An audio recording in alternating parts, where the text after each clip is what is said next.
में कर्ज हुआ दोगुना। चीन ने सीपीईसी प्रोजेक्ट के नाम पर पाकिस्तान को फंसाया। पाक चीन को उम्मीद के मुताबिक नहीं मिली कामयाबी। 2015 में पाक ने चीन के साथ शुरू किया था सीपीईसी प्रोजेक्ट।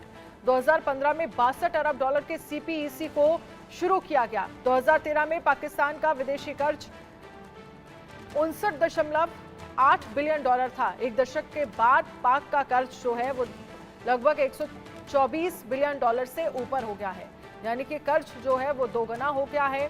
सीपीईसी प्रोजेक्ट को उस तरह से कामयाबी नहीं मिली। पाक चीन को उम्मीद के मुताबिक जो कामयाबी मिलनी चाहिए वो नहीं मिली। 2015 में 62 अरब डॉलर के सीपीईसी को शुरू किया गया।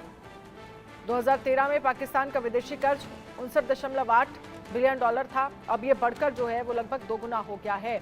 चीन में पाकिस्तान के पीएम शहबाज का बड़ा बयान। शहबाज ने चीनी नागरिकों की सुरक्षा का आश्वासन दिया है। चीनियों को अपने बच्चों से ज्यादा सुरक्षा देगा पाकिस्तान। चीनी कर्मियों को पाकिस्तान में पूरी सुरक्षा दी जाएगी। चीनी कर्मचारियों की रक्षा के लिए कोई कसर नहीं छोड़ेगा पाकिस्तान और चीन की दोस्ती अटूट है।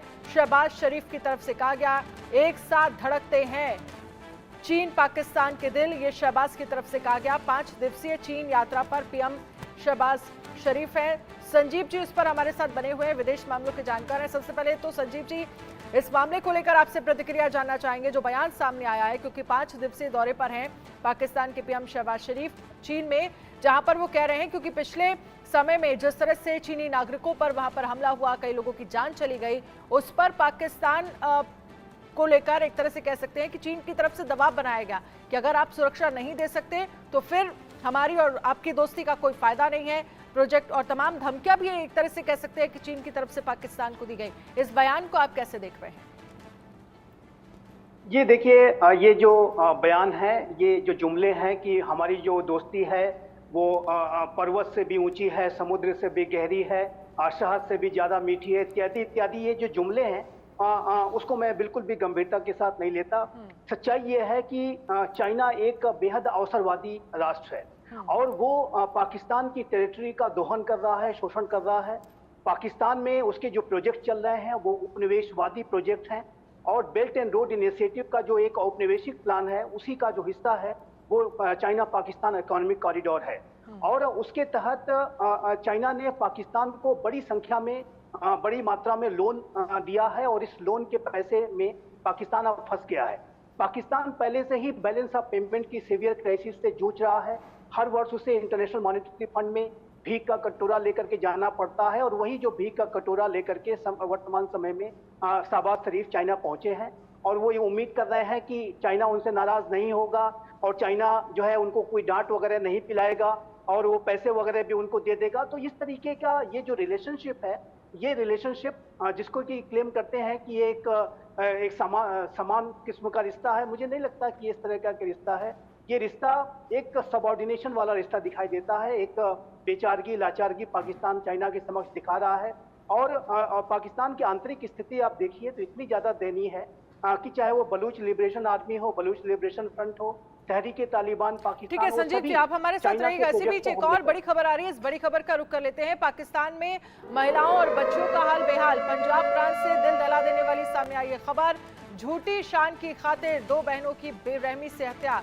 अपनी पसंद की शादी करने पर पिता भाई ने की हत्या। प्रेम विवाह करने पर दोनों बहनों को पिता भाई ने मार डाला। परिवार के लोग मनमर्जी से शादी करने के थे खिलाफ। पाकिस्तान में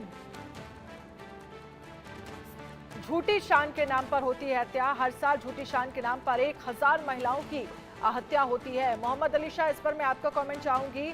पाकिस्तान में महिलाओं का किस तरह से बुरा हाल है, ये तमाम खबरें इस बात की तस्दीक करती हैं। और सिर्फ ये एक खबर नहीं, पिछले साल हमने देखा है कि कई खबरें ऐसी सामने आई और जो आंकड़ा है वो ये कहता है कि लगभग हर साल 1000 महिलाओं की जान सिर्फ और सिर्फ झूठी शान दिखाने के लिए जाती है। भाई बुरे हाल है मैडम।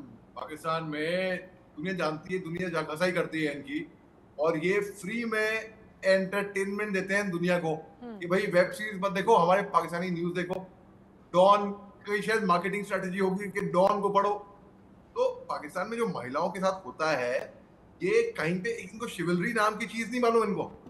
जाहिल, गवार, अनपढ़ की तरह ये बिल्कुल जंगली जानवर की तरह बिहेव करते हैं ये लोग।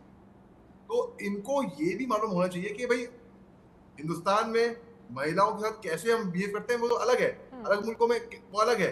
पाकिस्तान एक ऐसा वाहिद मुल्क मैंने देखा है जहाँ पे इनको इंसान की चिंता नहीं है, इंसान की परवाह नहीं है, इंसान की इज्जत नहीं है। महिलाओं तो अलग बात रही, इंसान ये जानवर की तरह पेश आते हैं। पहली बात तो अभी हमने देखा पंजाब प्रोविंस में सन 1983 में नवाज शरीफ यहाँ के फाइनेंस मिनिस्टर रह चुके हैं, पंजाब ठीक है। प्रोविंस ऑफ पाकिस्तान के।